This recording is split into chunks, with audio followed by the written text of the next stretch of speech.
Les réactions israéliennes sont peu nombreuses depuis la mort ce vendredi du scientifique iranien Mohsen Farizadeh. Seules quelques personnalités politiques ont réagi. Tsaki Hanegbi, le ministre de l'Immigration, a déclaré qu'il n'avait aucune idée de la personne qui avait commis l'assassinat. Il a déclaré à la 12e chaîne israélienne que cet acte avait réellement embarrassé l'Iran. De son côté, le chef de l'opposition Yair Lapid s'en est pris à l'Union européenne.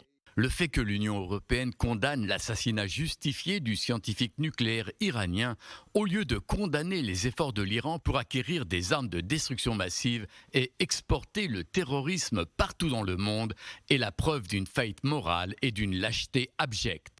Mais toujours selon la 12e chaîne israélienne, le scientifique était bel et bien la cible d'Israël. Le père du projet iranien de développer des armes nucléaires était le summum des plans à long terme d'Israël.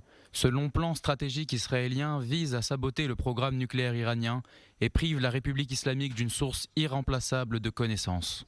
Sans surprise, l'Iran accuse Israël d'être derrière cet assassinat et de vouloir créer le chaos. Dans une intervention télévisée samedi, le président iranien Hassan Rouhani menace de représailles. Les ennemis de l'Iran devraient savoir que la bravoure du peuple et des responsables iraniens est telle que cet acte criminel ne restera pas sans conséquence.